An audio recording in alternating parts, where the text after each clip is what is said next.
Now, I want to talk about the woman who was sent to prison for 31 months for posting a tweet inciting racial violence.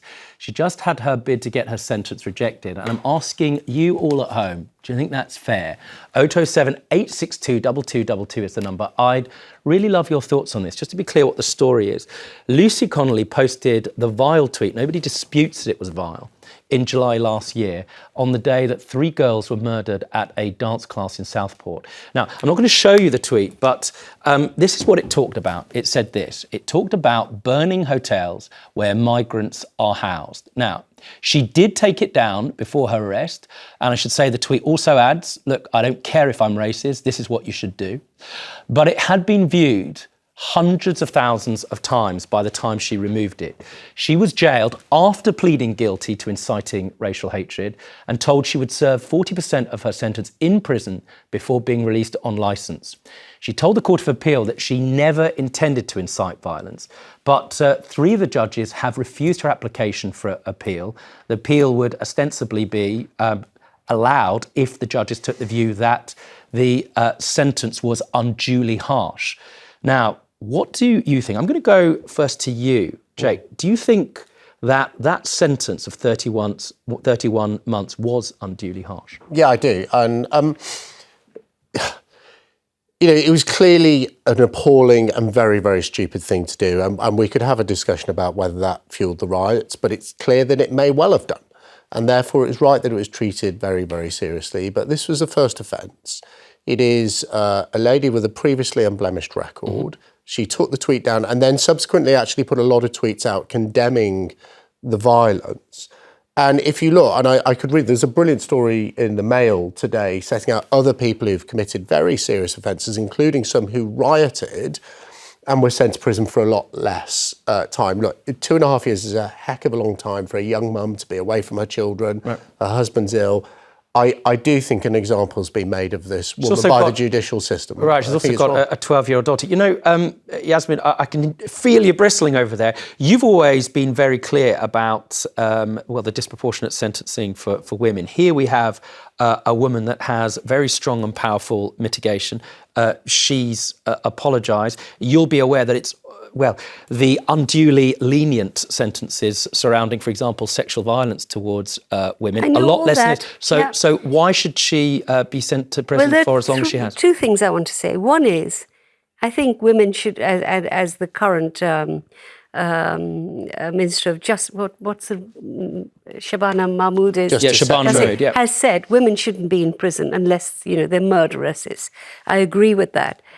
I would be more impressed with Jake and others who are now crying out for justice for this woman if they had said anything to defend the other women. Some of them, some of the Stop Oil women who have been in prison, decent women, 60, 65.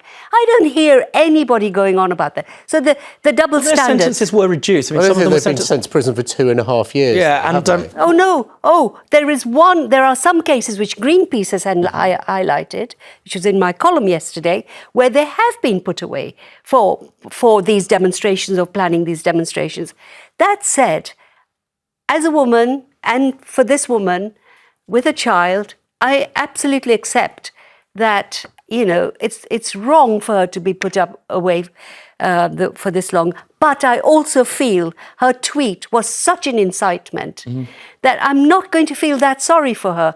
I know 2 asylum seekers in hostels who stabbed themselves after all of this was happening because they were so scared. And one of them said to me, I'd rather die myself than be burnt to death. This was at a time of terrible uprising, which was against the most vulnerable people, entirely based on false information. So a part of me also thinks that if we have a justice system and the appeal court judges will have listened to her reasons. They would have read them, yeah. Yeah. I don't feel more sorry for her than I would for anybody else. Well, let's just go over to Gina in London. Do you think that this was manifestly excessive, which is the legal test? No, I think she deserves exactly what she got, probably even more. You know, the panel is saying that, you know, she's got children. What about the children that were in those hotels? What about the mothers that were in those hotels? She did not care. She did not care about the people. She just saw them as immigrants, and they deserve to be burnt. So everyone's, you know, she instigated murder, racism, and so why are people defending her? Well, I wonder what you make, Gina, it's an interesting one. I wonder what you make of her apology and her other mitigation about the fact she pulled it out. Sorry, it's easy to apologise. Excuse me. When you get caught out, it's easy to say sorry. People's lives could have ended because of her. And what then? What would you have said then if people had died because of her? Which is why she pleaded. Her fault? Which is why she pleaded guilty to incitement. She is guilty. She is guilty, and she deserves to be in prison. She'll probably meet up with people like herself in prison, and they can set up their own racist group. But she deserves to be locked up. One of the things that's curious is that because she pleaded guilty, she was entitled to a third off. So when you do the maths, she actually would have been sentenced to closer to actually 5 years. Yeah.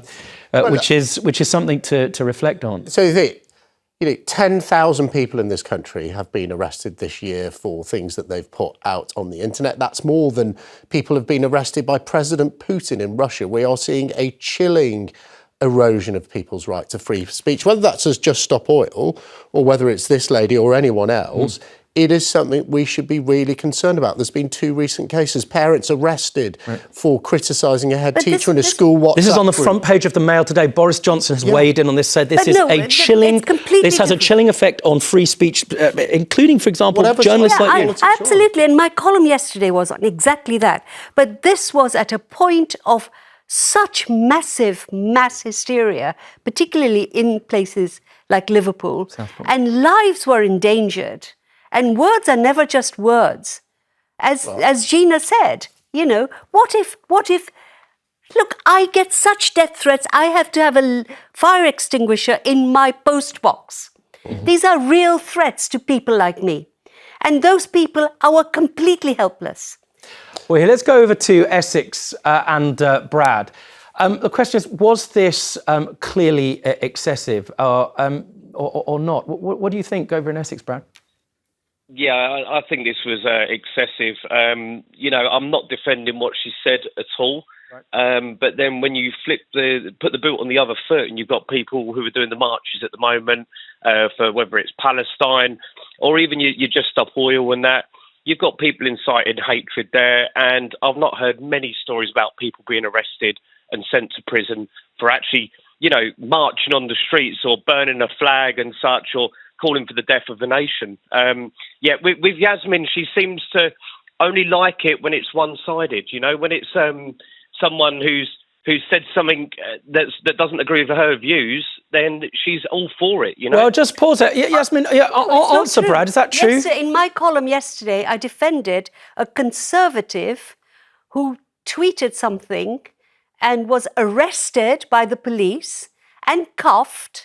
And he was in my column, and I said that was wrong, as was Peter Tatchell, arrested during a demonstration on Saturday, a peace-loving activist. Yep.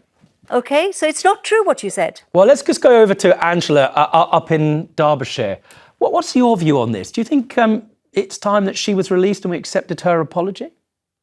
No, I don't think it is at all. I think what's happened is she's ended up... she made a tweet about setting fire to the hotels, which obviously is just outrageous because at the time where we've had all the riots going on, and then saying about mass deportation, I think it's just created a lot of hate within the country. And Angela, can I just clarify your point? Sorry to talk over you, that she actually tweeted it on the day of the killings, which I think exacerbated or aggravated the circumstances, and I suspect what led to the harshness of the sentence. But do carry on with your point, Angela. So, yeah, and also there was a WhatsApp, wasn't there, I think, during or just afterwards, saying that she knows that then that it is bitten her on the bottom, let's say, and she was going to pay the mental health card if it came to it. And that to me just shows a blatant disregard to the law, disregard to everything, and it just shows the manipulation and how much she was going to get away. I have to say, Angela, you're in tune with the judges who, well, the reason they didn't decide to hear the case and to reduce her sentence because they took the view that there was a different, version of events that they didn't accept. And I suspect they were rather more accepting of your version. Let's just go over to Liz in London before we come back to the panel.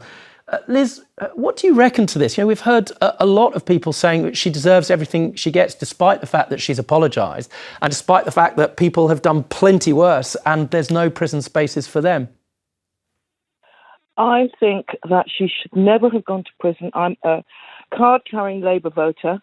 Right. My parents, my mother's Caribbean, my father's German Jewish. They met after the war. They came to England because they believed it was the best place to bring their children up. I'm ashamed of Keir Starmer. I'm ashamed because I love this country and I believe we have a good record on racism. I used to work for a black newspaper. So I tick all the boxes, but you have to have a human reaction. This woman lost her own child. Yes, she was racist in that moment. People are. None of us are without racism. She should have been given a warning. You cannot criminalise or punish people for thought racism with prison. You have to. So the problem is here, Liz, you make a very, very powerful point, which we could listen to more. The difference is, and Liz makes that point very well, that this had kind of real world effects. But let's just go very quickly to both of you.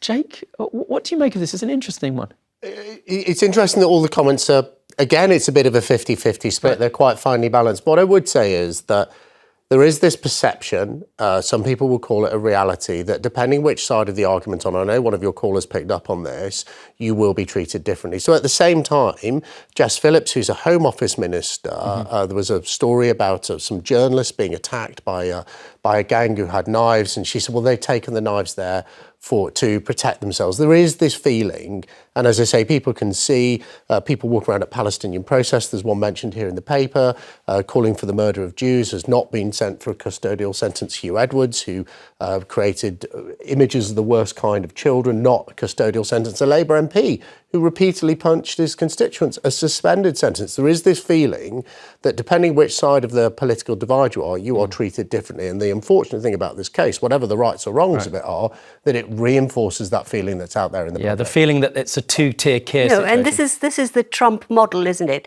Just blame the judiciary, blame the lawyers. The law is the law. This was incitement during a very difficult, really quite dangerous time. It was the right sentence. Well, the three judges clearly agreed with you, and we watch this space, although the conversation continues about the number of arrests for tweets and, of course, the police valuable time being taken up knocking on people's doors. It's, I think, in your column yesterday, and the balance between free speech and the type of speech that causes incitement. It's not our tweets, that's what I say. Well, I suspect a number of people at home agree with you, and I get the impression that even you do too. Later, it's the papers and everything else. Find out about